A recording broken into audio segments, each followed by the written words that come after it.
SBC Aktualno, podcast kluba slovenskih podjetnikov. Lep pozdrav v novem podcastu SBC, torej kluba slovenskih podjetnikov. Današnja aktualna tema je pa prav zares zelo aktualna in bo še kar nekaj časa, verjetno pa ves čas. Govor bo namreč o integraciji. Zakaj smo si izbrali to temo? Odgovor je zelo preprost. Na eni strani govorimo o tem, da bo migrantski val tudi to poletje velik in seveda poslušamo nasprotovanje v kar nekaj krajih, da si tam pa migrantov ne želijo. Nič novega, pa vendarle aktualno. Po drugi strani se ves čas pogovarjamo, kako bomo migrante po Evropi razdelili po naši Evropski uniji, solidarno ali nesolidarno. Potem pa imamo problem na primer z zaposlovanjem. Imamo kar nekaj brezposelnih oseb, pa vendarle ne najdemo dovolj ljudi, ki bi delali. Zato se zdaj pogovarjamo, da bomo pripeljali delavce na primer s Filipinov. In tretji problem, ki je še kako aktualen, je, da je v slovenskih šolah vedno več otrok, kjer doma ne govorijo slovenskega jezika in ko pridejo v prvi, drugi, tretji ali pa katerikoli razred, slovenščine sploh ne poznajo. Kako torej to rešiti? In zdaj skupna beseda tega je integracija.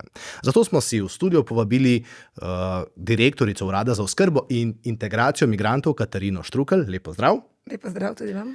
Pa generalno direktorico Greto Metko Barbo-Škrbinc, lep pozdrav, Zavoda za zaposlovanje seveda. Lep pozdrav. In pa Gorana Popoviča, ravnatelja osnovne šole Livada. Lep pozdrav. Lep pozdrav tudi vam. Hvala lepa vsem trem, da ste se odzvali temu vabilu. Razmišljal sem, kako narediti en tak prvi spoznavni krog, vendarle bomo govorili o integraciji z 3 različnih področij, kar se mi zdi odlično, ker je pravzaprav povsod zelo zanimiva ta dinamika teh integracije in pa številk. Zato morda bi začel pri vas, gospod ravnatelj. Koliko časa ste ravnatelj osnovne šole Livada in zakaj je vaša osnovna šola tako posebna? Zato sem vas namreč tudi povabil. No? Hvala. Trenutno sem v 14. letu ravnateljevanja, to pomeni 3. mandat. Že od samega začetka sem podedoval probleme ali izzive, kako jih mi radi imenujemo, da je veliko otrok, kateri niso iz slovenskih družin. To je posledica, različni so vzroki za to. Največ je morda glih ta razlog, da je ta nesrečna vojna, katera je potekala v bivši naši državi, pripeljalo ogromno novih družin z veliko novih problemov in so se naselili v Sloveniji in se velika večina niti ni vrnila nazaj.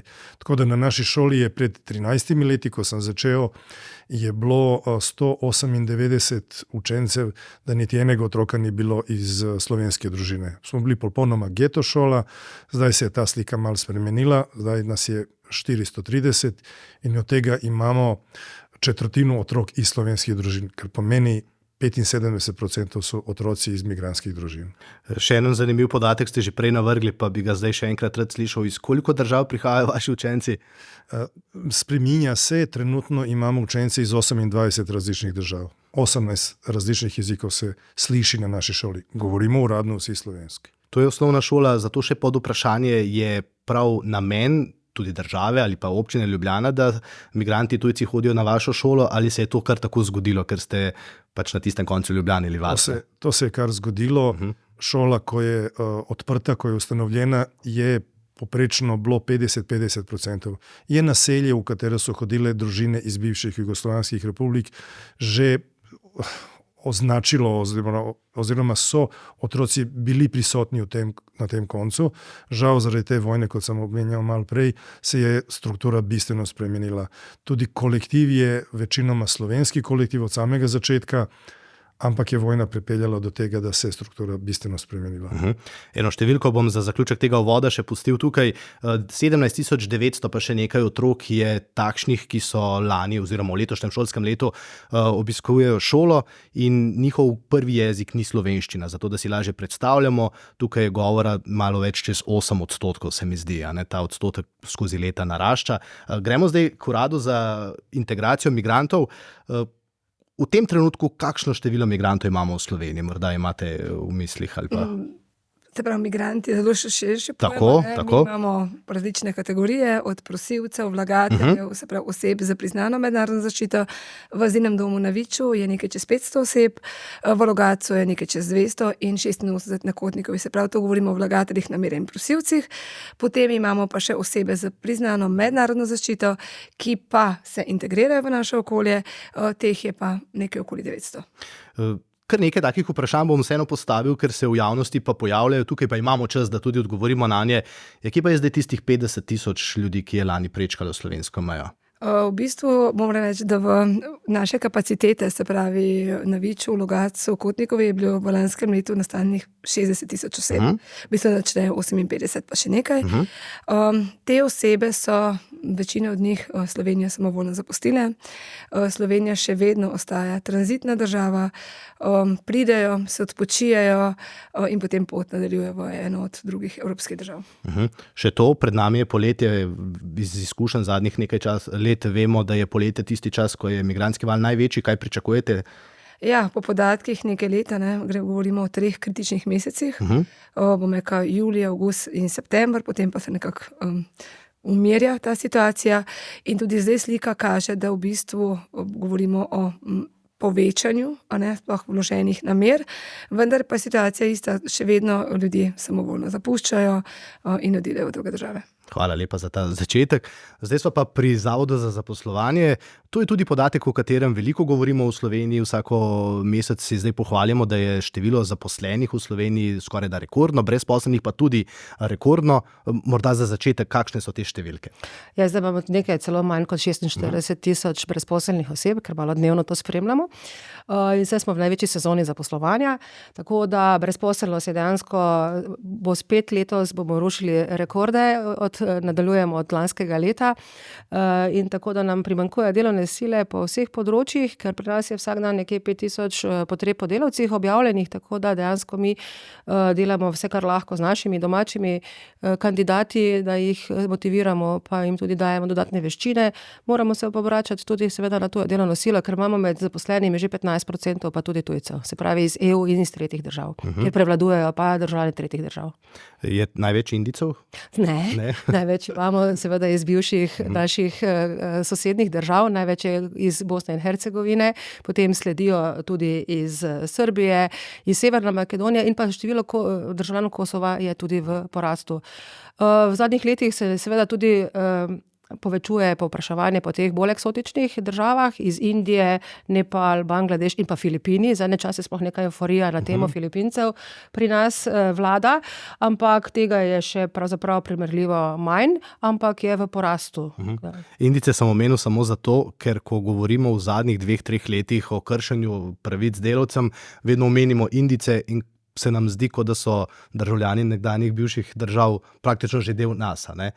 Zdaj pa pridemo do tistega vprašanja, ki ga bom pa vsem trem postavil, pa je čisto osebno vprašanje. Kaj je za vas integracija? Od državljanov nekdanje skupne države bi skoraj da pričakovali, da slovenski jezik se vsaj začne učiti. Morda od Indijcev pa res ne tako, zato sem tudi prej to omenil. Kaj, če bi vas tako na kavi vprašal, kaj bi vi rekli, kaj je integracija? Ja, integracija je pač ena stopnja, ko se tujec približa kulturi, vrednotam, jeziku države gostiteljice. Ne govorimo o asimilaciji, da bi morali biti enaki kot smo mi, ker to seveda ne morejo biti, ampak integracija pa pomeni, da obvladujejo, da znajo komunicirati, da se znajo sporazumevati v slovenskem jeziku, bolj ali manj uspešno, da se tudi nekih kulturnih vzorcev priučujejo, da se potem tudi seveda negujejo tudi svojo kulturo, ker to mislim, da je tudi prav, in svoje običaje, ampak da so pač vključijo v našo družbo, se pravi, da ne predstavlja neke motnje, kot naprimer glede obnašanja, glede ravnanja z nasprotnim spolom, kako se obnašajo v večstanovanjskih zgradbah, kako se naučijo potem tudi delati naprimer z našo trajnostjo, recikliranjem in podobnih stvari. Pač pričakujemo, da postajajo nekako, da se prilagajajo državi gostiteljici. Kaj bi pa vi rekli, iz lastnih izkušenj lahko poveste, kaj je integracija? Pa jaz se moram strinjati z prejšnjo govornico. Isto se strinjam s tem. Je pa res, da je naša filozofija v šoli ali naša naravnanost, da to integracijo naredimo na čim bolj mehek način. Mi na šoli imamo na enem mestu vse zastave iz vseh držav, odkot so učenci, različne pozdrave v vseh jezikih tistih naših učencev. Na naših prireditvah se začne s himno, na katero se ne ploska, ne žvižga, to smo jih vse lepo počasi naučili. plešemo polkico, tudi pojemo slovenske pesmi in tudi sam primer, jaz jim vedno povem, niti jaz nisem Slovenc, pa pogledajte, kaj sem dosegel v tej državi, zaradi tega, ker sem se trudil. Če se boste potrudili tudi vi, vam bo lepo živeti v Sloveniji. In če jih ne izsiljujemo, ne pritiskamo, da morajo nekaj, verjamite mi, da se odazovejo fantastično in oni tudi sledijo tej pravi, prijetni integraciji.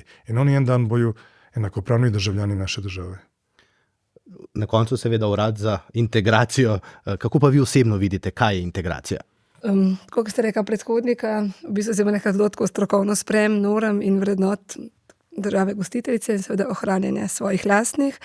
Je pa v bistvu bistvena sta dva elementa, saj tako ste pa nas pokazali, se pravi jezik, se pravi vključitev v slovenski jezik in pa vstop na trg dela. To se mi zdi ta ključna. Je pa treba povedati, da seveda integracija je dvosmeren proces. Ni samo to, kar ti bo država gostiteljica dala, ampak predvsem lasten motiv, koliko v bistvu si ti pripravljen vložiti enega truda, ker vemo, da slovenski jezik ni lahek, da je treba veliko truda, sploh če prihajaš iz Afganistana in govoriš farsi, popolno drugo kulturo, imaš tudi črke so drugačne ali pa arabska, je veliko, tem ljudem je veliko težje kot pa nekdo, ki prihaja iz bivše Jugoslavije, ampak mislim, da imamo pač veliko primerov dobre prakse, prav primerov ljudi iz Afganistana ali pa z drugih pač držav. Ja, tukaj bi samo dodal, kot voditelj sveta sem gostil v studiu fanta, ki je prišel iz Afganistana in ker je ta pot iz Afganistana do Slovenije trajala tako dolgo, se je po vseh teh državah bivše Jugoslavije naučil toliko jezika, da je na koncu res dobro in še danes mislim, da živi v Sloveniji, zelo dobro govori slovensko. No. Zadnjič smo pa imeli nekega Američana, ki pa je prav izpostavil ta jezik, kar ste sami tudi dejali, da ga čudi, da se pa mnogi jezika nočejo naučiti. In zdaj tukaj vračam besedo vam, gospod ravnatelj, vi dobite otroke, 17.900 jih je v Sloveniji, ki sploh nimajo stika s slovenskim jezikom, pa pridejo v osnovno šolo. Kako to pravzaprav sploh deluje? Kaj naredite, da bodo znali govoriti slovensko? Ker če otrok ne zna govoriti slovensko, bo težko narediti osnovno šolo, ne? Različne pristope imamo na slovenskih šolah. Mi, kjer smo ena od prvih, katere se soočalo s to težavo, smo razvijali različne načine. Pri nas obstajajo dve pripravljalnici, v katerih imamo starejše in mlajše učence, ko je pa bil ta begunski val, takrat, ko je prišlo veliko učencev iz Afganistana, iz arabskih držav, takrat smo formirali te dve skupine na drugačen način. Iz našega evropskega področja in iz tih oddaljenih držav, kjer je specifika bila izrazita. Enostavno, mislimo, da skozi igru, skozi zabavo, skozi druženje, skozi dober pristop učenci se hitro naučijo. Naš model je, da se vsak dan začne pouk z 2 uri intenzivnega tečaja slovenskega jezika, od 3. ure naprej so oni razporejeni v svoje razrede, s svojimi sovrstniki, takrat v igri, v druženju se učijo tudi jezika, kot tudi socializacije. In verjamite mi, da naše raziskave kažejo, da po 6 mesecev ti učenci že imajo dobro komunikacijo, po 1 letu so že bistveno podobni vsemi drugimi učenci. Seveda za kompletno učenje jezika pravijo, da je najmanj 7 let potrebno in če se upiše učenec na našo šolo v 1. razredu, v 9. razredu pošljemo iz šole učenca, kateri je enakopraven vsakem drugemu učencu. Nekaj primerov je bilo naprimer na Jesenicah, v Velenju, tudi na Obali, kjer so učenci, ki prihajajo predvsem iz Albanije ali pa iz Kosova, kjer pa ta proces ne poteka tako enostavno. Tudi razredi so naprimer več kot 70-80% zapolnjeni z učenci iz teh držav. Tam pa se zdi, kot da ne prebijajo tega, ne vem, slovenski jezik ne prevlada, sploh pa doma ne govorijo slovensko. Kako velik problem je to, da doma ne vzpodbujajo otrok, da govorijo jezik, v kateri državi pa živijo? To je zelo velik problem. Tudi mi imamo z albanskimi učenci velike težave, prav zaradi tega, ker doma ne spregovori niti eno besedo. Pred leti smo organizirali tečaj učenja slovenskega jezika za mame, da bi kot mame doma pomagale svojimi otroci. Verjamite mi, 2 mame so prišle parkrat, pa tudi one so nehale. Ne vem, ali so toliko zaprti kot družba, da niti ne želijo se vključiti v našo družbo. Poznam primere, da mame sedijo doma in nič ne delajo, samo čuvajo otroke. Tako da njim res slovenščina niti ni potrebna, ampak tem otrokom pa je. No in zdaj sva spet pri integraciji. Se mi zdi, da torej nekaj ne delamo prav, ne nagovarjamo teh tujcev, ki pridejo iz Albanije, iz Kosova, veliko jih je. kaj bi torej morali narediti, da se pa to vendarle spremeni? Ne? No, Oni pa ne grejo kar naprej, oni pa ostanejo. One pri pa nas. ostanejo in zato smo pač sprejeli strategijo. Lani je bila sprejeta ta, bom rekla, Biblija na področju integracije, če lahko temu tako rečem. To je integracijska strategija, ima pač daljši naslov, ga ne bom zdaj pač ponavljala. In ta strategija pač naslavlja več ukrepov, eden od ukrepov je tudi jezik. In v bistvu zdaj za podaljšanje določenih dovoljenj po zakonu o tujcih, seveda bodo mogli tudi družinski člani opraviti tečaj jezika. To je ta jezik na preživetveni ravni. To je 180 ur plus 60 ur. Ki je brezplačen tečaj. Ki je brezplačen tečaj, plus nek, bom rekla, prilagojen izpit. In to se bo zdaj, v bistvu zdaj iščemo izvajalce, v bistvu je zdaj v fazi razpisa, tako da konec maja se bo v bistvu začelo tudi to potem izvajati in uveljavljati. Tako da mislim, da bomo tudi s tem korakom rekla bližje. Je pa, kot sem rekla, integracija je res dvosmeren proces. Zdaj mogoče sam gospod ravnatelj, pa verjamem, da mi bo potrdil, da so v bistvu otroci tisti, ki se najlažje ne učijo jezika. Je pa seveda problem, če doma v bistvu ne govorijo. In, Če te spodbudeni, ne? Če spodbudeni in vem, da Jesenice so bile pa jih primer dobre prakse. Da so pa v bistvu določene nevladne organizacije z drugačnim pristopom, ne vem, z kuharskimi tečaji, z delavnicami, spodbudile prav te mame, da so v bistvu začele hoditi potem in se pogovarjati slovensko.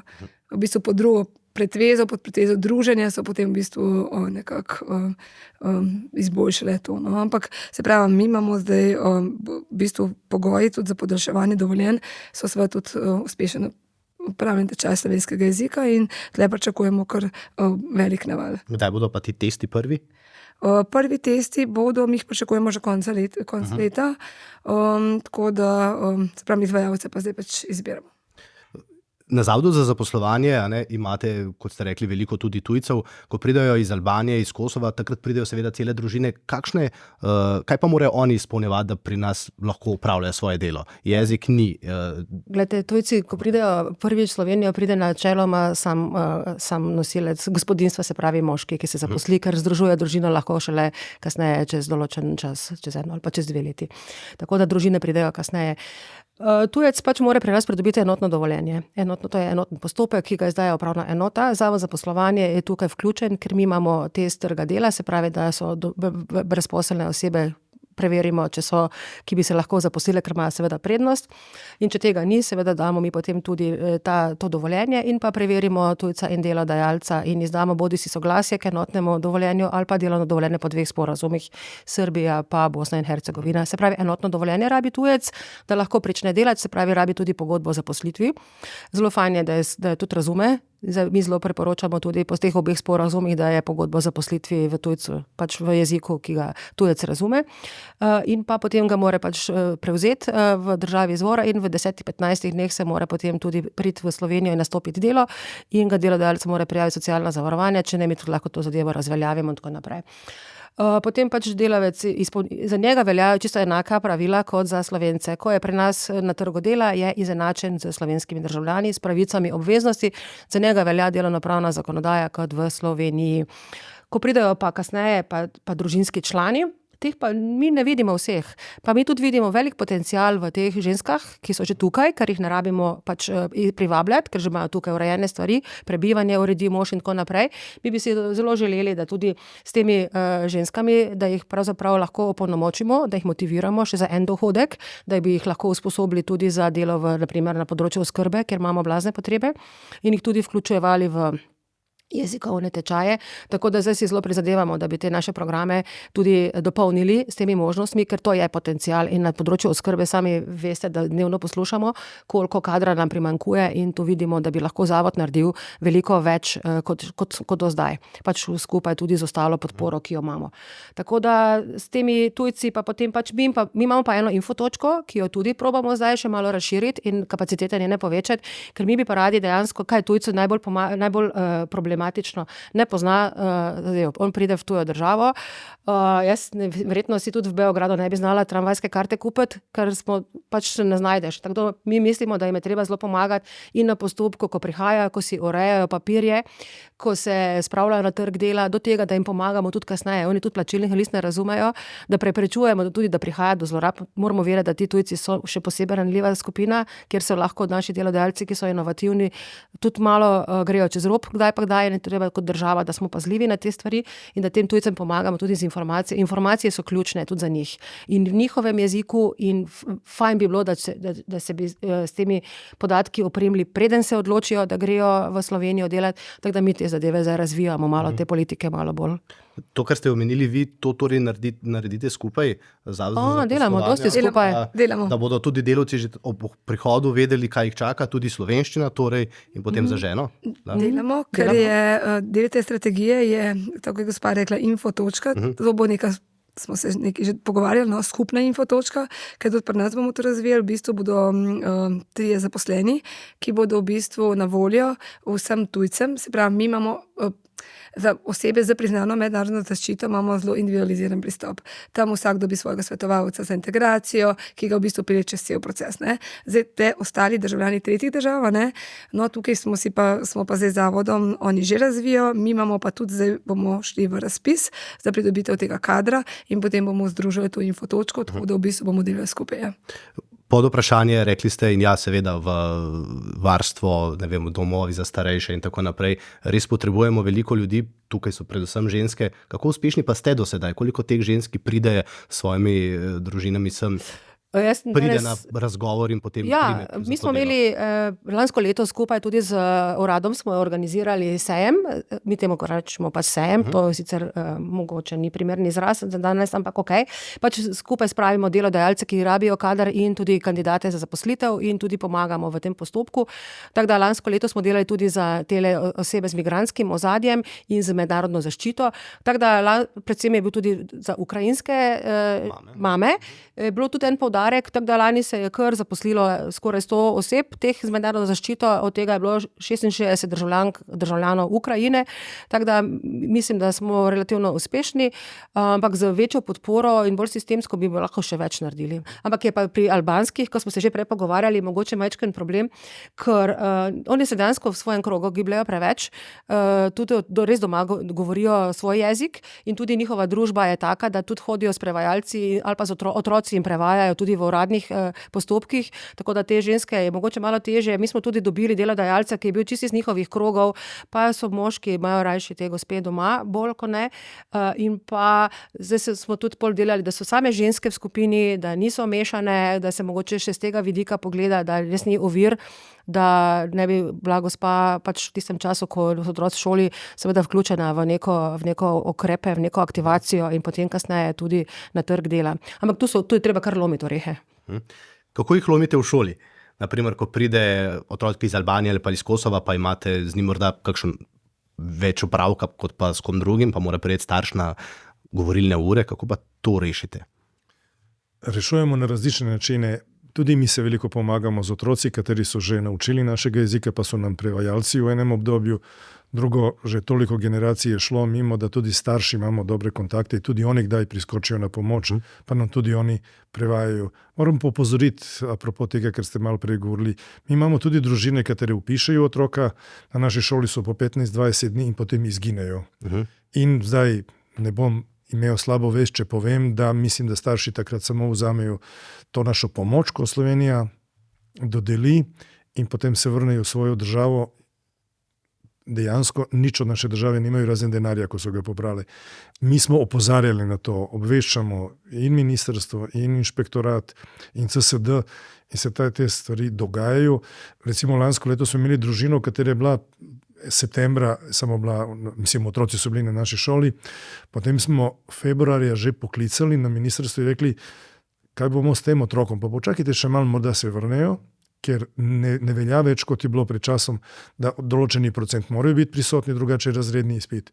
Ne, mi smo te učenke dobili nazaj koncem aprila in je bil nasvet podan za strani ministrstva, da probamo jim pomagati, da nekako končajo razred.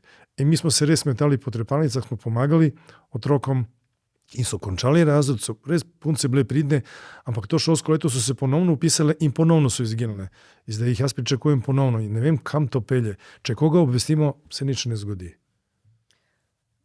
Jaz bi najprej še na to ne leti na ministrstvo za notranje zadeve, ampak na šolstvo. Pa na šolstvo. Ja, na šolstvo, ja.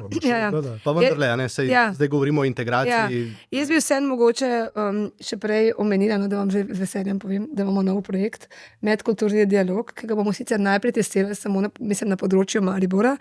Zagotavljali bomo kulturne mediatorje za enkrat za 3 jezike, in sicer za albansko, arabsko in pa ukrajinsko, in sicer za institucije. Se pravi, bo zdravstveni dom potreboval, prevajalca, bodo nas poklicali in ga bomo zagotovili. To se zdaj kar velikrat že dogaja. Naprimer, v Velenju so imeli veliko težav s tem, ko pridejo, tam pa ne more otrok biti, naprimer, pri mami, da prevaja pri teh ženskih. Ja, ampak zdaj bomo prav tako uredili, da bo pač to projekt do leta 2027, potem bomo odprli še na drugo, da vidimo, kako se nam bo to obnesel. Zdaj glede, mislim o tem, kaj govorite, to so svoje zlorabe postopkov. To je ena stvar, ki seveda treba naslavljati, tudi pa državljanih Ukrajine, ki odhajajo v Ukrajino, pa se vračajo nazaj, to zelo zaznavamo na terenu. Ampak kaj pa se zgodi, ker ravnatelj je dejal, se je sam naslavljal, CSD, ministrstvo in tako naprej. Sam imam problem, velikokrat, ko govorimo tudi o poročilih, pa potem ljudje skačajo in se razburjajo. Menim, da bi bilo veliko lažje, če bi pokazala država tudi to, da kaznuje zlorabe, pa bi bilo potem veliko več strpnosti do tistih, ki pa ne zlorabljajo. Zdaj, kar se tiče seveda tistih stvari, za katere pristojen urad, ker urad je recimo izplačuje denarna nadomestila za zasebno nastanitev in tudi denarno pomoč za državljane Ukrajine, in opažamo isto, da pač gre, pa ga ni, pa je treba vročiti, se drugi pojavi, pa ima pooblastilo, pa mu ti uradno nič ne mož, ampak proti tem mi zdaj pač sprožamo določene postopke, tudi preverjanje prebivališč, da smo, zagrizli v to jabolko. Glede šol, nas šole v bistvu pač vi po svoji liniji obveščate. Vas nismo obvestili, priznam, zdaj mi je žal. Pa če bi vas, bi se kaj spremenilo? V bistvu bi nekako probali doreči, v bistvu se lahko ugotovi, ali oseba v Sloveniji ali ne. Ker se v bistvu ugotavlja, ti lahko zaprosiš določene organe, da ti preverijo prebivališče, ali oseba tam biva ali ne. Verjamem, da bi bil potreben nek medresorski sestanek, ker integracija ni samo dvosmeren proces v tem smislu, ampak je v bistvu medresorska zadeva. Ni samo en organ tisti, ki bi v bistvu lahko sprejme določene ukrepe, in to ta strategija pove, da smo bili vključeni 6 ministrstv najmanj, in da v bistvu vsak bo mogel praviti pač svoje delo, da bomo prišli do enega dobrega, uspešnega integracijskega modela. Tako na področju šolstva, urada, dela. Seveda je pa teh stvari zelo velika. Lahko dodam samo še, ko ste vprašali, na kateri način pomagamo temi otroci. Jaz upam, da nisem se ogrešil o zakon, ampak sem zadnja leta, ko sem imel potrebe po zaposlitvi novih delavcev, ko sem slišal, da nekdo ovlada jezik, kateri nam je potreben, je ta človek imel prednost in sem zaposlil tako učiteljico, katera je študirala v Prištini, zna albanski jezik in nam je ona zdaj uradno prevajalka za vse timske sestanke, kot tudi učiteljico za ruski jezik, pa nam pomaga in za ukrajinske otroke in za ruske otroke. Tudi na ta način si pomagamo, da imamo zaposlene ljudi, kateri znajo tudi ta jezik. Žal nobenega arabsko govorečega nismo še dobili, bi verjetno tudi njega zaposlili. Tudi mi imamo, tudi mi zaposlujemo ljudi, zdaj imamo kar nekaj bivše osebe, ki so v bistvu prej živele v azilnem domu, pa so zdaj naši socialni delavci, in to nam res veliko pomaga, ker v bistvu so to na nek način kulturni mediatorji, ki v bistvu so nek most med našo kulturo, nam znajo določena obnašanja, ali pa, ko sem začela, je bilo meni zelo tako, da osebe iz Afrike zelo na glas govorijo, in to nekdo bi si zdaj, da on kriči name, v resnici pa pač on skozi na glas govori, in bolj, kad ti razumeš pač tudi njihove navade in običaje, lažje pač greš čez te procese. Imeli smo tudi družino, oče je bil iz Iraka, a mami je Slovenka in otroci so pri nas ves čas učili na naši šoli.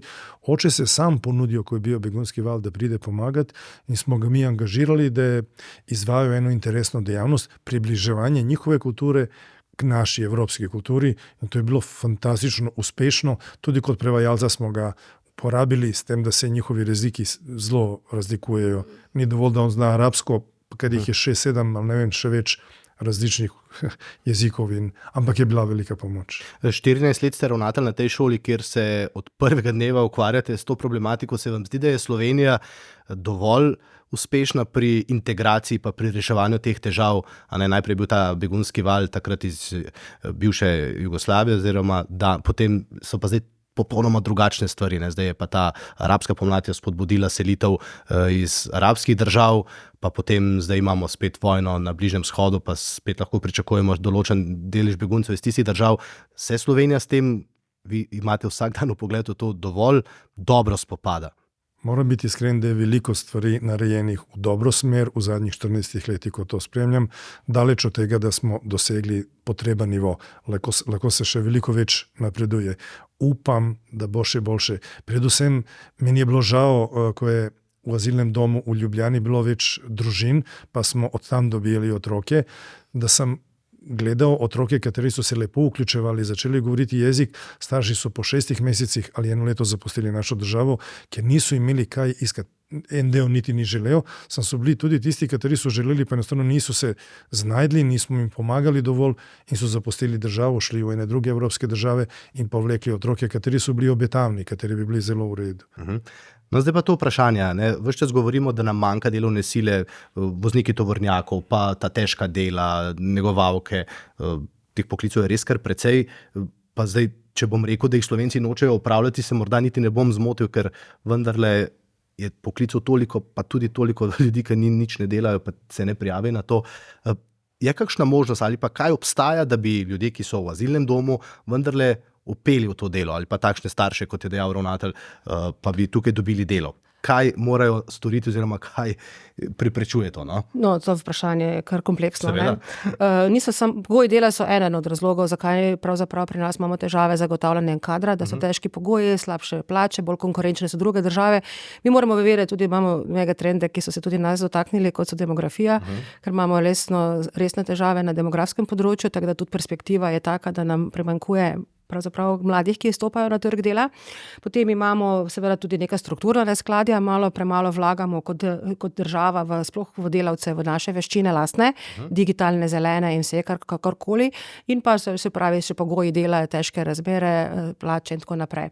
Tako da je treba te zadeve nasloviti na več načinov, prvič, da bomo mladim omogočali, da bodo ostali v Sloveniji, se dobro, da grejo, da možgani krožijo, to se vedno spodbuja, ampak da ne bi odhajali iz neke nuje, iz neke sile, da se pač primerna delovna mesta pri nas. To je stvar naše strukture, našega gospodarstva seveda, ki si želi dati več dodane vrednosti, biti bolj zahtevnejša dela in tako naprej. Ampak trenutno imamo pač tako strukturo, ko jo imamo. Zdaj s temi tujimi delavci, ki te vrzeli polnimo, si tudi mi želimo, da bi tu uvažali več tudi možganov, ne samo roke, več ali manj vedno bolj tudi v to smer gre, da prihajajo vedno bolj tudi strokovni delavci, ker dejansko nam primanjkuje kadra. Predvsem gre za to, da tudi tujim delavcem je treba oceniti, koliko oni znajo, ker bolj, ko bodo oni prihajali iz oddaljenih sistemov, kjer so drugačni izobraževalni sistemi, mi že imamo zdaj težave z dokazovanjem izpolnjevanja pogojev, ko se na formalne listine osredotočamo, ko bojo prihajali delavci pa iz bolj oddaljenih sistemov, ker so izobraževalni sistemi drugačni, ker je zelo težko poznati, kako tam stvari delujejo, bomo pač mi morali tudi neke sisteme razviti, da bomo mi ugotovili, kateri delavci so primerni, imajo potencial, imajo ustrezne veščine, da jih bodo delodajalci lahko uporabili. Se pravi, mi imamo to tudi Evropska komisija zdaj spodbuja na področju trga dela, ta talent pool, kako bi privabili talente iz tretjih držav, se pravi, narediti tudi neke assessment teste, tako da bi jih preizkušali, ne samo, da bi bili temelječi na diplomah, ker to vedno manj je relevantno, vedno bolj so veščine in mi bomo tudi morali, po moje, več narediti na teh sistemih skupaj, ampak ne samo za zaposlovanje, to je spet cel spekter. A sem lahko kar konkreten, naprimer imamo velike težave z Maročani, pa Alžirci.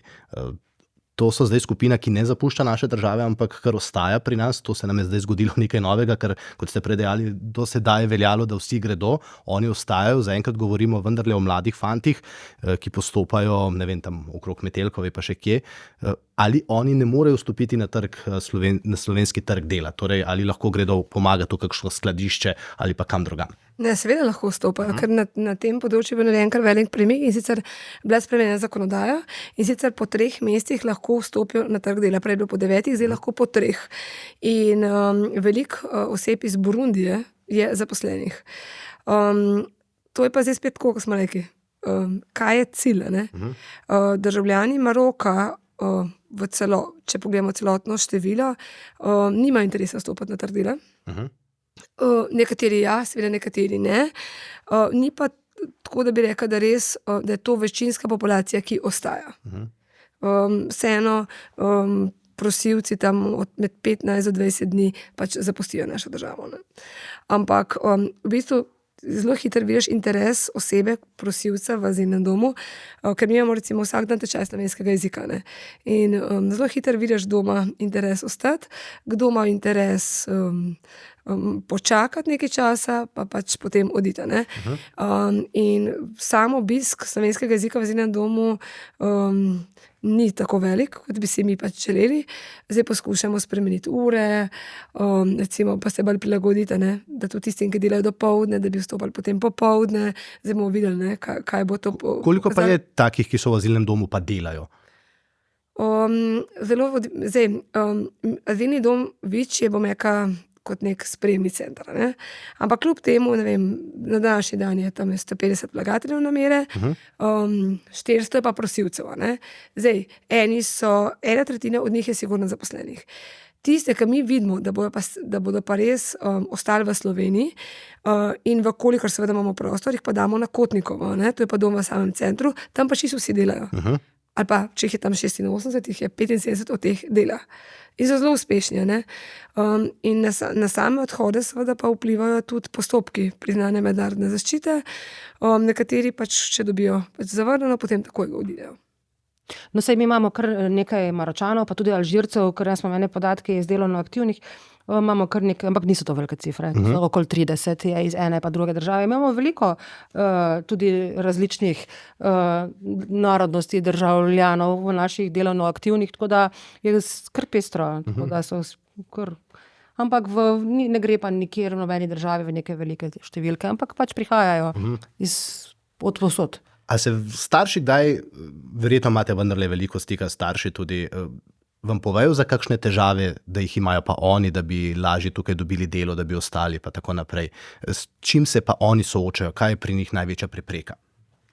Pa oni bi tudi želeli dobiti službo. Tudi naši starši velikokrat pridejo na šolo in sprašujejo, da jih napotimo, da jih usmerimo, da jim pomagamo. Zdaj se ukvarjam z mamo iz Makedonije, katera, da ne razlagam zdaj detalje, ampak že nekaj časa poskuša dobiti delo in nikakor i to ne uspeva. Jaz sem ji celo predlagal, naj poskusi tudi v zavodu moje žene, tamo rabijo osebe, katere so za pomoč ali pa za pomočnikov kuharja. Koliko znam, tudi mi usmerjamo, mislim jaz ali svetovalni delavci ali kdorkoli iz naše šole, poskušamo jim pomagati. No, se lahko na naši infotočki mogoče usmerite, gospod, pa bomo, ne rabi biti nekdo prijavljen v evidenci brezposelnih, da lahko storitve tudi nekako mu nudimo, če je interes, pa bomo videli, kaj gospa zna in tako lahko tudi ni mogoče kako povezavo najti. Jo bom takoj. Mislim, da bo te infotočke kar nekaj stvari rešile. Ker v bistvu bodo to osebe, ki bodo svetovali, ki bodo pokrivali celotno področje. Mi bomo to infotočko tudi zelo dobro spromovirali skupaj z zavodom, da bo to res dostopno vsem in da bodo pač, mi si želimo, da bi ljudje pač to uporabljali. Se pravi, pri prosilcih pa pri osebah za mednarodno zaščito je res veliko pomoči, ker vsak dobi osebo, ki pomaga in jo vodi čez celoten proces integracije. Ampak pri mednarodni zaščiti je pomembno, da ti pa imajo prost dostop na trg dela. Tukaj pa dejansko niti dovoljenja za delo ni potrebnega, ker imajo dostop in tukaj so tukaj in so zelo hitro zaposljivi. Seveda, če imajo če reguliran poklic, mora pač prinesti dokazila, jih je treba tudi pač primerno ovrednotiti. Če ni taka zahteva, se lahko hitreje, naprimer tudi za stik s strankami je potreben slovenski jezik, ker to je zakon o uporabi slovenskega jezika, to določa, da če ima nekdo stik s strankami, je treba tisto vsaj slovenščino znati, ampak vsekakor lahko pomagamo, usmerimo in tako počasi tudi pride do realizacije zaposlitve. Tako da je bil kar napotek nam. Nekaj takih mam smo mi zaposlili v naši kuhinji in med čistilkami na isti način. Kljub tem, da je to malo nehigienično, ampak do sedaj nismo imeli slabih. Se začne se lahko v kuhinji, pa tako, če ima gospa ambicije, pa če ima kako drugo stroko, pa potem, ko se nauči slovenščino in kakorkoli, lahko tudi potem se zamenjuje. Danes je delavec kralj pravzaprav. Mislim, jaz vem, da je ta pot zelo zahtevna in tudi moj uspeh ni brez razloga. Jaz sem 2 univerzi imel končane, ko sem se preselil iz Beograda in sem se zaposlil v skladišču. 2 meseca sem delal v skladišču, potem sem 2 leti razvažal časopise po Sloveniji, potem kupil trafiko in delal v trafiki naslednjih par let, dokler nisem dobil prvo službo v svojem poklicu, dokler sem se naučil jezika, pridobil vse papirje, kateri so bili potrebni. Kaj je bil pomislek, ko so glasovali o tem, da postanete ravnatelj takrat? Med drugimi kvaliteti so me vprašali, kako si jaz predstavljam, da bom vodil slovensko šolo, a da moja slovenščina ni tako dobra. Pred 14 leti je bila še slabša, kot je zdaj. In moj odgovor je bil, da za mesto ravnatelja je potrebno tudi znati in psihoterapije in menedžerstva in marsikatero drugo znanje. Sam jezik bi mi bil potreben, če bi se zaposlil kot učitelj slovenščine ali na razredni stopnji. To pa nisem niti poskušal. Kljub tem, da malo mi je žal, da ne delam, ampak in zato imam polno šolo, pa delam z vsemi. In evo, moj primer je, da sem v 3 mandata dobil maksimalno podporo vsakič. To pomeni, ne druge vrednote so bile vodilne.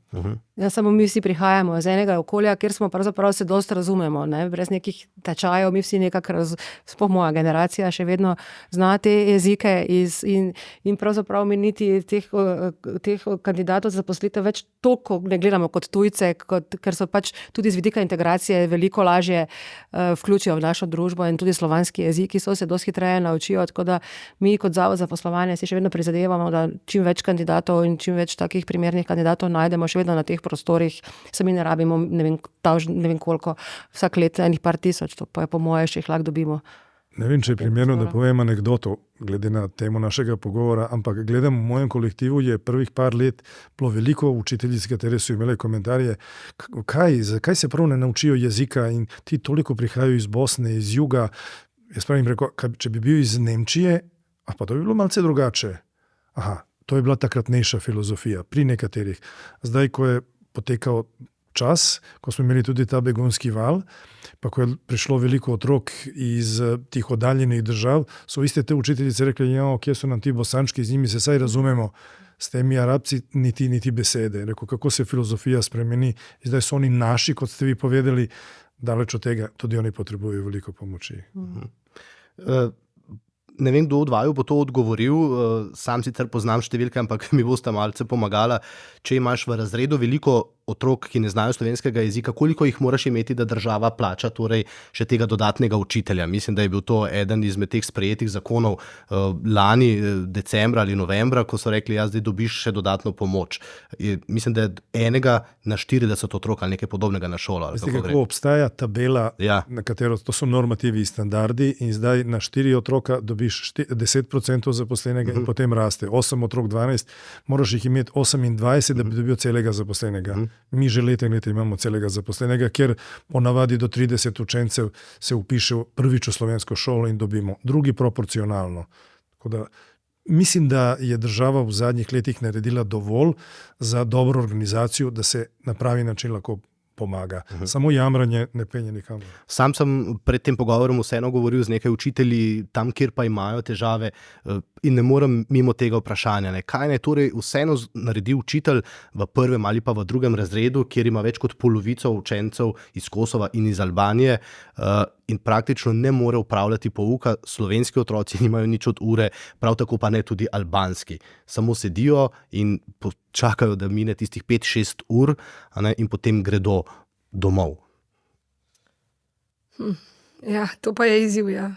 Ampak takih izzivov je kar precej, to ni zdaj izziv ene šole. Mi bomo zagotavljali kulturne mediatorje, sicer ampak kot vem, imajo ti otroci najprej v bistvu te tečaje slovenskega jezika, ne? To je zdaj zadnja leta, da moramo z intenzivnim tečajem pomagati otroku. Da najprej začne z vstopom. Ker pri nas prosilec, jaz imam reči, da osnovna šola Livada res odlična, vsi naši otroci. Zato sem se danes vzel za gosta, zaželel tudi vas, ker 14 let praktično živite to, o čemer mi danes govorimo, a ne? Ampak problemi se ves čas spreminjajo, vi se jih sicer lotevate, niste pa edina šola več s takšnimi težavami, ne? Takšnih šol po Sloveniji je vendarle vse več, no? Sam sigurno osnovna šola vada primer dobre prakse in verjetno boste te izkušnje delili tudi s takimi šolami, ne? Kličejo, Ker sprašujejo, ja. gospod ima res veliko izkušenj in tudi, ko so naši otroci hodili v to šolo, so se zelo, zelo hitro, po 3 mesecih so že znali v bistvu slovensko, tako slabo, ampak so, ne. Mi seveda smo se potem z njimi, socialni delavci so z njimi zelo veliko ukvarjali in z poštevanko in z pisanjem in vse, ampak večina otrok je šolo naredila, ne. Naredila in pač veliko je treba inovativnosti pri tem, ne. Vsekakor pa se strinjam, da tam, ki je pač tak primer, kot ga gospod omenja, ne, da verjetno bi... Na obalnih šolah je to tudi na Gorenjskem, naprimer, tukaj me boste pa morda vi zavoda s številkami podprli. Zavod je izdal oziroma upravne enote v Kranju največ teh dovoljenj albanskim delavcem pa iz Kosova, ne. In tam se je število otrok v gorenjskih šolah drastično povečalo v 5 letih. Mislim, da za 300% se je dvignil ta odstotek teh otrok in tam pa imajo težavo, ne. In jo naslavljajo ves čas, kakšne pametne rešitve pa v tem trenutku še res ni, ne. Se pravi, strategija, ki je bila sprejeta, se pravi, je tudi en velik sklop šolstva je vključen, ne, in tam so pač naslavljali tudi te probleme in tudi izobraževanje učiteljev in usposabljanje za delo z to kategorijo, tako da jaz verjamem, da tako, ko imamo pač mi popisanih zelo veliko ukrepov, pa so zelo veliko povezani z zaposlovanjem, vse bo tudi šolstvo letilo te problematike. Ves čas imamo v mislih pa tudi te Filipince, a ne. To je zdaj zelo popularna tema, ker češ Evropa je zdaj izpraznila nek ta bazen, Filipinci so nam pa zelo blizu. A so nam res tako blizu, razen to, da perfektno govorijo angleško seveda, ne, ker je to njihov uradni jezik, so iste vere kot v Evropi, to je zelo pomembno, ko govorimo o tem, a ne. Po drugi strani pa Filipini so zelo daleč, bil sem tam nekaj časa na potovanju in moram reči, da je njihova kultura vendarle precej drugačna, kot je naša, no, da si ne bomo delali utvar. No. Prvič govorimo o ljudeh. Zato meni ta diskurs, da so krščanski pa pridni, pa to najbolj ne ustreza. Rekel sem na začetku, da bom povedal nekaj teh stereotipov, ki krožijo, zato da jih seveda razbijam. No. Dejansko so Filipini, so en potencial, ker imajo veliko delovne sile, ki je tudi primerno izobražena in potencial dejansko je. Ampak jaz še vedno menim, da je tukaj z bližnjih držav še vedno, težko je dobiti kandidata za zaposlitev, ker so tudi se ljudje pač imajo neke določena pričakovanja, neka razlika v plači, mora nastati neki delovni pogoji, neki odnos do delavcev in tako naprej in so druge države konkurenčnejše. Ampak za neke normalne pogoje dela, jaz mislim, da še vedno znamo dobiti tudi kandidate za pri nas, zato se mi tudi trudimo po teh bližnjih državah. Azija, Filipini so verjetno tudi bodočnost, ker ta cela Evropa je v demografskem krču podobnem kot pri nas, tako da delovne sile bo tudi primanjkovalo tudi v teh državah, Bosna, Srbija in tukaj se plače popravljajo in demografija podobno se giblje, tako da so tudi te države bodo seveda morale, ampak jaz sem pristaš zelo urejenih migracij, fair migracij, da so urejeni migracijski tokovi, da države imajo neke sporazume sklenjene. Saj sem vam prej rekla, da imamo pri nas celo paleto delavcev, ne?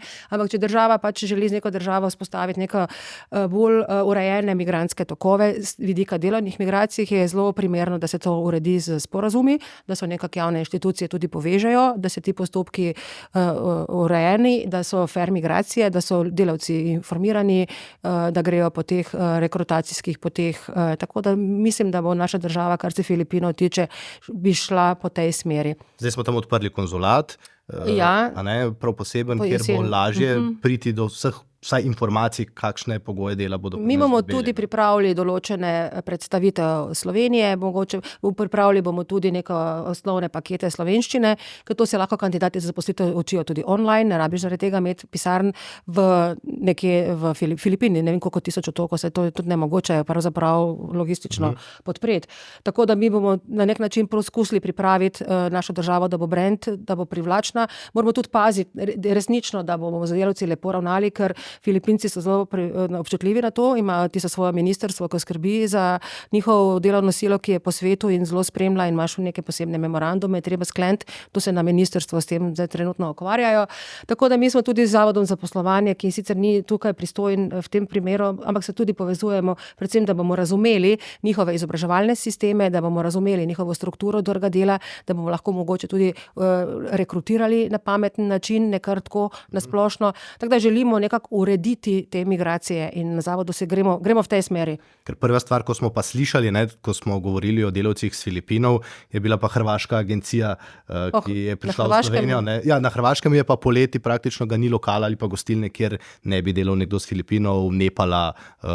Hrvaška je zanimiva. Ne? Mi smo imeli pred enim mesecem eno konferenco mednarodno o delovnih migracijah in so tudi hrvaški kolegi povedali, da pri njih je iz 20 na 600 agencij zrasla ta biznis, bi temu rekla, ker se res vsi ukvarjajo s tem, da iščejo kandidate po Filipinih, Bangladešu, Nepalu in jaz pa bi vseeno rada, in tudi so rekli hrvaški kolegi, da bodo na nek način morali tudi majčkeno zadevo urediti.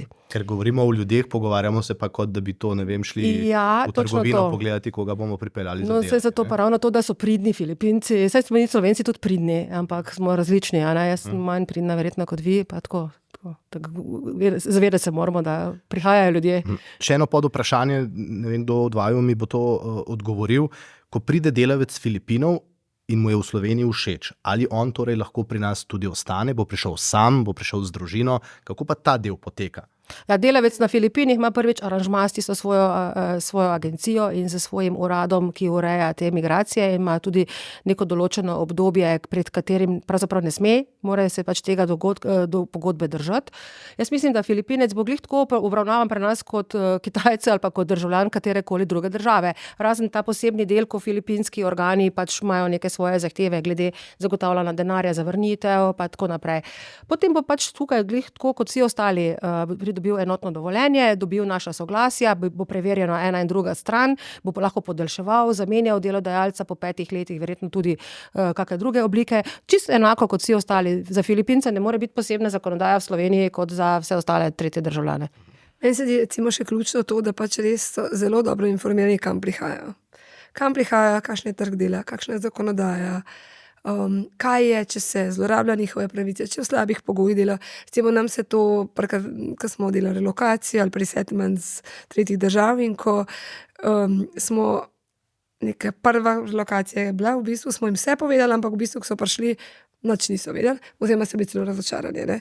In potem, ko smo zdaj zadnjo delali, so pa vsi ostali, ki smo jih pripeljali iz Turčije, pač, po mednarodni zaščiti, ampak ključne so bile te informacije, da res vejo, kaj pomeni Slovenija, kdaj na trg delati, bodo šli takoj, postopki, kaj bodo delali, kakšni so postopki, kje bodo živeli, koliko je plača, kaj si bo s tem lahko privoščili, koliko bo lahko denarja nazaj pošiljali in te stvari, da je bistvo, da so prave informacije. Včasih se mi zdi, kot da tudi Slovenci česa nočemo videti. Naprimer, primer take turški delavci, ko smo se odločili, da bomo gradili drugi tir, smo seveda vzeli delavce iz Turčije, ker so cenejši, ampak oni živijo popolnoma ločeno od vseh, v nekih zabojnikih, potem pa se včasih kdo kaj razburi, pa pove, kakšne so tam razmere, pa splačo, pa ga čez 2 dni pošljajo naprimer nazaj v Turčijo. To je tak katarski način, se mi zdi, v Katarju ali pa v Dubaju imajo veliko delavcev, ko delajo, ko pa ne delajo, jih pa ne vidimo. Zato sem si izbral to besedo integracija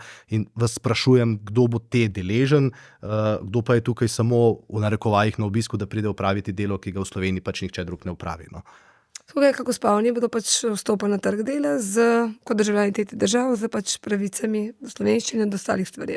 Mi bi pa vseeno radi tudi, da turški delavci, tam so tudi marsikatere zgodbe, in želimo, da bi naprimer naši sodelavci Infotočke večkrat se oglasili tudi pri teh delavcih, da bi mi detektirali, da je karkoli narobe, ne da to NGO-ji delajo, čeprav ni narobe nič, da delajo to, ampak da tudi mi pravočasno stopimo v zadevo in da tudi naše inšpektorat je obveščen, mislim, da so oni kar večkrat se oglasili tudi že na tistih lokacijah.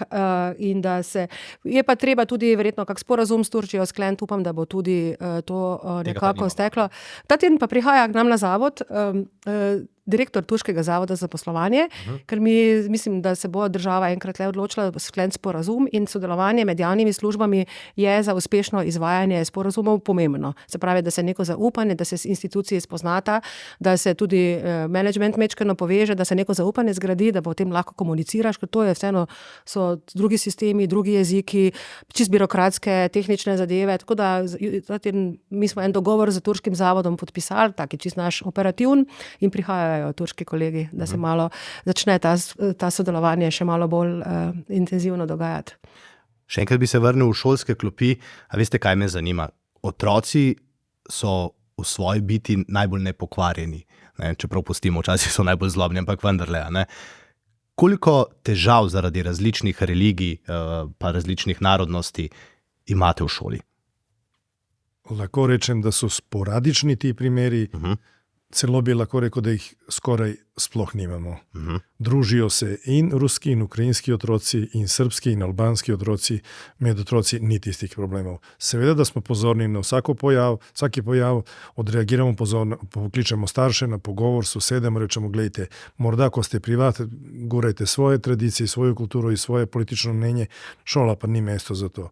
Jaz sem podobno izjavo dal tudi septembra na televiziji, ko so me vprašali glede verskih simbolov na šoli in kljub tem, da sem zelo miroljubno povedal, da mi to odsvetujemo, ne prepovedujemo, ker nismo v Franciji in da se veliko družin in otrok odzove na to našo prošnjo, da ne bi provocirali druge, sem že naletel na problem skupnosti, ne bom niti omenjal zdaj, kateri so me videli kot zelo problematičnega ravnatelja, kljub tem, da leta in leta za mano kažejo, da sem daleč od tega, samo nisem pripadnik ene kulture ali ene vere.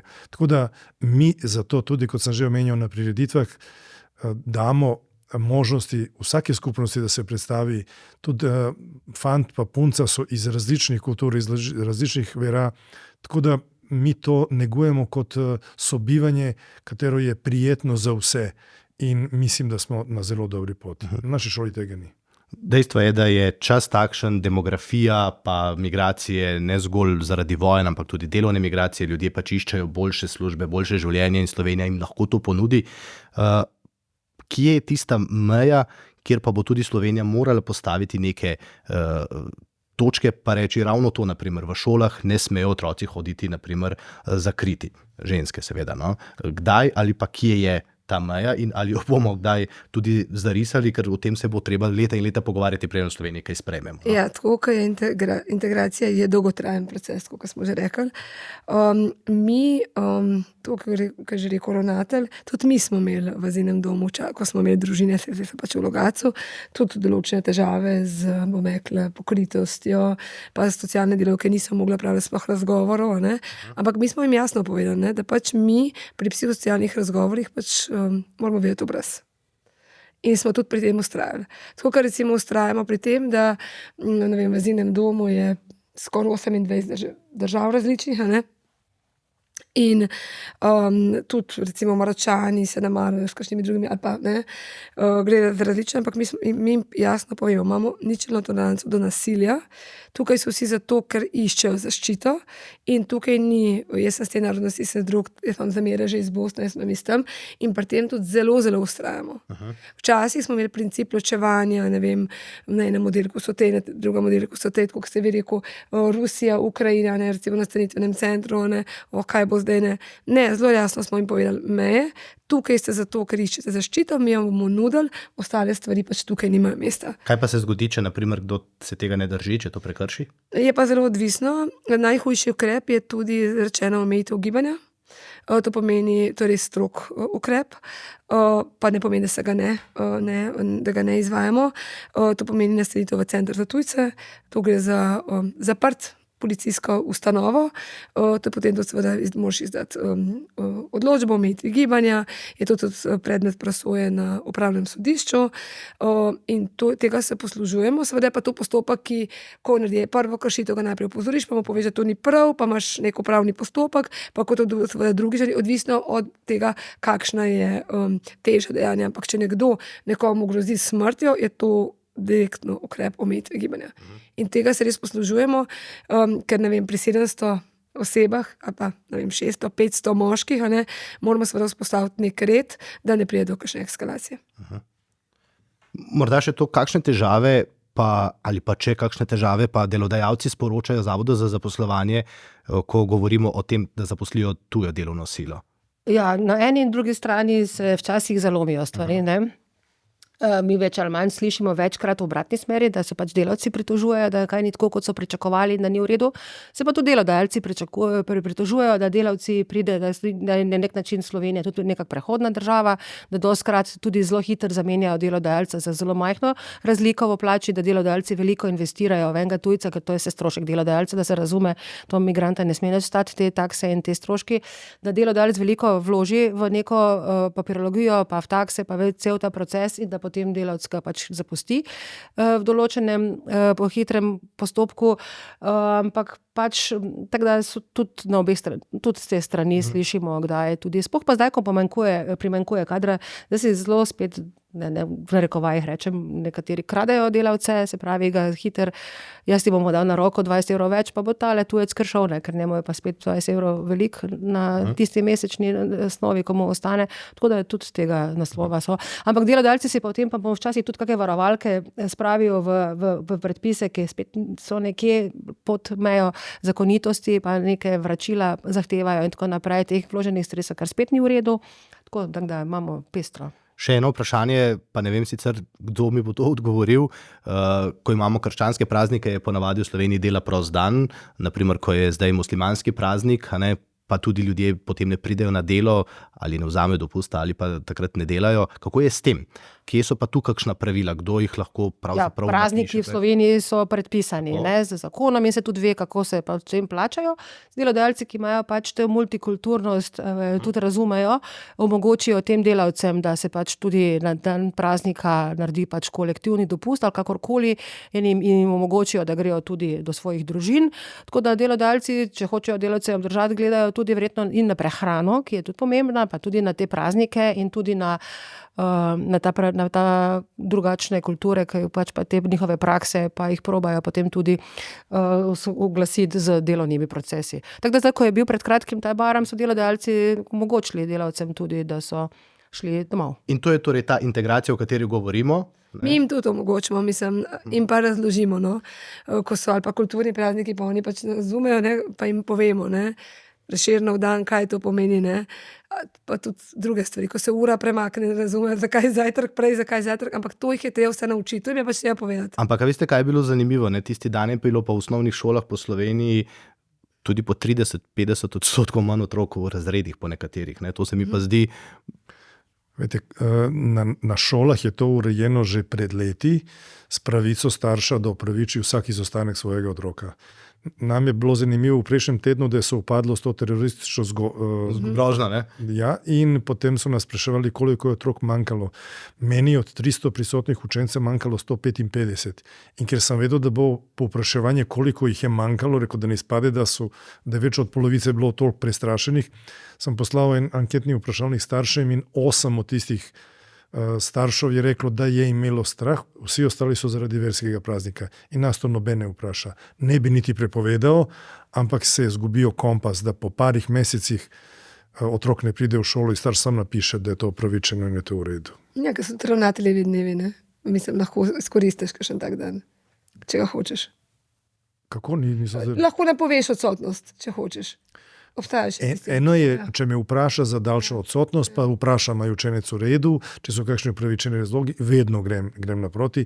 Če učenca ni mesec, dva in potem pride starš ali manjka veliko, popraša, katere dneve ni bil, dajte da upravičim to, niti nima kontrole, niti kdaj je to bilo, skratka, to je rešeno na ta način, da starši upravičijo vse. Se pravi, pri nas tiste družine, ki so v domu, ampak to je specifika. Pač pri nas tega ni, zato ker socialni delavci direkt bdijo in vidijo, kdo gre v šolo in kdo ne gre. In isto smo delali, ko so bili pač v azilnem domu. Ali pa je bilo sodelovanje, pa smo poklicali, In tudi, ko včasih rabijo zelo veliko spodbude, ja, pa bi še malo spala, pa ne bi spala, pa socialna delavka tu ti imaš šolo, moraš ustati. Tako da drugače, če si v instituciji, kot te v bistvu lahko drugi spodbuja, kot pa če si sam. Ker smo zdaj pri koncu tega našega prvega pogovora, ja, hitro gre. Vseeno se mi zdi, da Slovenija veliko vlaga v to, da zadostimo nekim zakonskim normativom, ne zgolj zaradi Slovenije, tudi zaradi Evropske unije, ko govorimo o državljanih, ki pri nas iščejo zaščito, ko govorimo o delavcih iz tretjih držav, da ne govorimo seveda o Evropski uniji delavce, tudi ko govorimo o šoli. Zato bi ob koncu vendar rekel, da imamo, se mi zdi, pa največji problem, kaj mi od njih pričakujemo, od tistih, ki pri nas vendarle začnejo živeti, in da imamo v tem trenutku kar nekaj takšnih skupnosti, kosovske ali pa albanske, pa da me ne bo kdo zdaj narobe razumel, ampak to so realni problemi, ko pa se mi zdi, da nismo naredili dovolj ali pa skoraj da nič, da bi ženske poslali med nas, da ne vem, jim povemo, da vendarle je naša kultura odprtosti, ne zaprtosti, pa zato, da naredimo zadnji krog, morda res, da bodo tudi tisti, ki so nas poslušali in gledali, razumeli, vsaj najbolj zanimivo se mi je zdelo to, ta del, ko boste od tujcev zahtevali, da morda še enkrat poveste, kaj bodo torej morali narediti, kdaj in kako bo to potekalo. Se pravi, kot prvo je spodbuda oziroma kar obveza vključitve v tečaj slovenskega jezika, ne? Tako za pač vlagatelje vloge, kot potem za družinske člane, se pravi te pridružene, se pravi mame, gre za slovenščino na preživetvenem nivoju. To bo letos začelo ta določba veljati, tako da pač bo vključitev, če bodo hoteli ostati v Sloveniji, obvezna. Potem imamo pa mi še en kup drugih v bistvu aktivnosti, ki se jih sicer zdaj nismo dotaknili, ne? En tak je sigurno program, ni še pač razpišen zunaj, ampak je migrantu. Nam se zdi, da v bistvu so pravi glasniki integracije tudi migranti, ki so že integrirani. In da bo to en projekt, ker bo veliko lažje, da nekdo, ki prihaja iz njihove kulture in se je pač uspešno integriral in je pridobil državljanstvo, tega nismo rekli, kaj je najbolj uspešna integracija, mogoče celo pridobitev državljanstva, ker to pomeni, da potem pa res slovenski jezik obvlada, ne? Da bo ta pravi glasniki tega, kar si pač mi kot država ali pa družba želimo. Hvala. Ja, mimo te šole vaše ne morem, ker je res posebna, ker je res prikaz nečesa, kar nam morda včasih manjka, strpnosti. 28 različnih državljanstv ali pa državljanov hodi na vašo šolo iz 28 različnih držav. No. Kaj je tisto, kar moramo kot družba, zdaj ste že dolgo časa tudi Slovenec, narediti? Na splošno, moj vtis je po 30 letih bivanja v Sloveniji, da je birokracija rak rana naše družbe. Preveč drobimo vsa pravila in vsa navodila, zakompliciramo življenje po nepotrebnem. Mal bi se sam vrnil nazaj, ko je ta begunski val bil pred parimi leti. Jaz sem nekako pričakoval, da iz azilnega doma bomo dobili kar nekaj tistih otrok, ker veljali smo tudi takrat, da smo šola, katera je prijazna do tistih otrok, in se dogovorijo z azilnim domom, da nam jih ne pošiljajo na enkrat veliko skupino, na vsak teden po 3-4-5, dokler jih ne napolnimo. In recimo glih primer tega, da že vključeni učenci oziroma otroci, kateri so se že navadili na našo sredino, so najboljši učitelji. Mi smo jih nameščali z tedna v teden, seveda v različne razrede, in meni je po parih tednih prišla skupina iz 6. razreda in rekla, zakaj mi nismo dobili nobenega? Oni so imeli potrebo in željo, da pomagajo, ker so vedeli, kako je to, in potem, ko so dobili tudi, oni so bili celo preveč vsiljivi v želji, pa se rekel, dajte mu, da diha malo, a boš jedel, kaj rabiš. To je primer dobre prakse in mi kot država moramo se samo znebiti nekaterih stereotipov, da so tujci problem. Jaz sem tujc, jaz sem priseljenec, državljan že 30 let, ampak jaz nisem nobenega ogrozil tle, celo mislim, da pomagam državi na maksimalen način. In če se Slovenija odpre in z roko v roki gre naprej, ti otroci so kasneje državljani, kateri se bojo fajn počutili v naši državi. Če jih mi odklanjamo, če smo neprijazni do njih, potem dobimo nasprotnike in potem se lahko dogaja marsikaj, vidimo v Evropi, kaj se dogaja. Pod vprašanje ravno zdaj politika, veliko govori o tem, ali bi morali pomagati državljanom nekdanje bivše Jugoslavije pri njihovem maternem jeziku, torej pri učenju maternega jezika. Kako gledate na to? To vas moram vprašati, ker je tu zdaj pa kar naenkrat postala pomembna politična tema. Stroka pa pravi, da če se otrok dobro nauči svojega maternjega jezika, da se lažje nauči tudi slovenščine. To je že dokazano in to nimamo kaj polemizirati. Je pa res, da mi tudi na naši šoli imamo izvajanje 4 različna materinja jezika, ampak odziv staršev ni tako velik. In ko sem jih malo povprašal, zakaj pa ne hodite, ja, itak mi znamo ta jezik. Preko ni samo sam jezik, je pa tudi kultura, muzika, način obnašanja, navade, vse. To je malo zguba časa. Tako da je fajn, da imajo to možnost, ampak da je prevelik odziv pa ni. Eden od predlogov, mislim, da od Nove Slovenije, pa je, da bi imeli raje pripravljalnice, torej da bi še več vlagali v učenje slovenskega jezika tistim, ki ga seveda ne obvladajo. Kako na to gledate? Popolnoma se strinjam, da je potrebno, razlikujemo se samo recimo naša izkušnja in drugi predlogi so apropo nemškega modela, kateri je, da otrok pride v Nemčijo, celo 2 leti ločen od rednih šol, dokler se dobro ne nauči nemškega jezika. Jaz zato nisem. Že leta in leta in taka praksa nam je pokazala, da začeli smo z 1 uro, potem pa 2 uri, čisto zadostuje, da kot sem malo prej povedal, v enem določenem hitrem času, enem letu se ti otroci lepo asimilirajo. Ker v tistih pripravljalnicah je že nevarnost, to smo videli, da se oni toliko povežejo, heterogena skupina, različne starosti, se toliko povežejo, da ko mi ocenimo, da jim ni potrebna, oni še vedno želijo ostati v tej skupini, ker so tam nekako doma, kar ni dobro. In ta nemški model, če so toliko ločeni od svoje socialne sredine, se preveč povežejo in potem je še težje jih nekako vključiti v našo sredino. Tako da jaz ustrajam pri pripravljalnici, ampak ne tako dolgo. Mi imamo en tak podoben model pri mladoletnikih brez spremstva, ki za tiste, ki v bistvu ne pašejo več v osnovno šolo, recimo so stari 16 let, in ne morejo več osnovno šolo in potem hodijo na 400 ur opismenjevanja pred vstopom potem v srednjo šolo. To so v bistvu 1 leto skoraj hodijo na ta tečaj, izvajajo ga ljudske univerze, to je od matematike, slovenščine, geografije in se mi zdi, da je kar uspešen, ko dobijo neko ali pa dopolnijo neko znanje, pa slovenščino se hkrati naučijo in potem vstopajo v osnovno šolo, srednjo šolo, se opravičujem. Na ti pripravljalnice, preden smo se usedli za te mikrofone, ste dali dobro anekdoto iz vašega življenja, ko je bila hčerka v Ameriki. Moram vprašati, zato ker je fino, da vemo čim več različnih pogledov in praks po svetu. Tega je že toliko let, res ogromno. No, takrat je moja hčerka bila v šoli osnovni, kjer je bilo ogromno otrok, ker je to vojaška sredina iz različnih držav in ni bilo nekih pripravljalnic. Jaz sem šla pa celo nekaj komplicirala, kako otrok ne zna angleško, pa so mi rekli, bomo že mi to uredili in so dejansko oni so imeli čisti vojski, individualni pouk za vsakim učencem, posebej cilje, tako da so imeli tudi zjutraj kouča za branje, zelo veliko so delali na levelih branja, bralne pismenosti in potem otrok se je res 1, 2, 3 naučil angleško, tako da zdaj še celo se ukvarja s tem profesionalno. Tako da jaz sem zdaj bolj zaintegriran. Nisem pa z te stroke sploh, ne. No, anekdote so pa že v redu, da imamo širši pogled. No, pa če bi mogoče z tiste ameriške šole eno anekdoto, tam smo imeli tudi zelo jasen dress code predpisan. Pa ni bilo na verski osnovi, ampak je bilo predvsem z vidika varnosti. Tam otroci po šoli sploh niso smeli hoditi v ziperjih, pa v jopcah, pa v begih, hlačah, pa ničesar. Zelo jasno smo dobili pravila, kako morajo biti otroci oblečeni. Šola je rekla tako pa tako in niti ne kratkih kril, niti ne naramnič, niti ne dolgih nohtov, niti ne verižic. Tako pred 20 leti so imeli zelo jasna pravila in smo se jih morali tudi držati. Tudi to je tema, o kateri zdaj v Sloveniji veliko govorimo. Ena od šol se je tega lotila in to na pobudo učencev, kar je zanimivo. Morda še za konec, kaj pa je tisto, kar je treba kot država narediti na trgu dela, trgu zaposlovanja, ko govorimo o tujcih?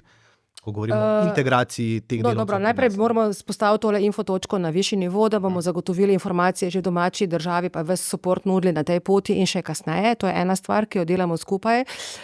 Drugo pa predvsem mi moramo urediti birokracijo, administracijo, ker postopki pri nas imamo pač 2 organa, ki sta vključena v zadevo, Zavod za poslovanje, soglasje oziroma dovoljenje po sporazumu, enotno dovoljenje na upravnih enotah, kjer se zdaj že celo malo komplicira s temi stavkami. Tako da je zelo nerodno, ker delavc, naprimer po sporazumu BiH pa Srbija mora biti brezposeln, ko gre dol. In potem ga tudi, ko mi izdamo dovoljenje, ga se ga odjavi iz evidence in potem čaka na enotno dovoljenje in od nečesa mora živeti. Tako da mi bi si zelo želeli in tudi bi predlagali, da se postopki maksimalno probajo urediti. Mogoče celo na način, kot smo ga imeli pri poplavah. Pri poplavah smo imeli en tak fast track sistem za nevizne države, kjer so lahko prišli, dobili naše soglasje oziroma dovoljenje po sporazumu, začeli začeli delati na tej podlagi, potem je pa upravna enota imela časa 3 mesece, da je pripravila to enotno dovoljenje. Pa kdo mora to narediti, da se to naredi? Ja, to je treba spraviti v zakon. Aha, dobro. Zakon, mi bomo predlagali kot zavod to spremembo našemu ministrstvu. Mislim, da tudi oni razmišljajo v tej smeri. Hvala lepa vsem trem. Vrhunski gosti ste bili, vsak iz svojega področja ste prišli z veliko zgodbami in znanja. Integracija je nekaj, o čemer moramo skozi govoriti, se mi zdi, ker je to del našega življenja. Hvala vam, da ste vse to, kar veste, delili z mano. Vse mi pa zdi, da bom še kdaj naredil takle krog in koga od vas povabil. Vam pa hvala lepa, da ste bili del tega in upam, da ste se kaj naučili, predvsem pa, da ste ugotovili, da samo vsi skupaj lahko pomagamo, da bodo tisti, ki pridejo k nam, sprejeti in da bomo mi njih razumeli, oni pa nas. In za konec, ja, jezik pa pomaga, in če bomo vsem povedali, da če bodo znali govoriti slovensko, jim bo lažje in bo potem lažje vsem nam. Hvala, da ste bili z nami. Hvala za povabilo. Hvala za povabilo. Hvala. SBC Aktualno, podcast kluba slovenskih podjetnikov.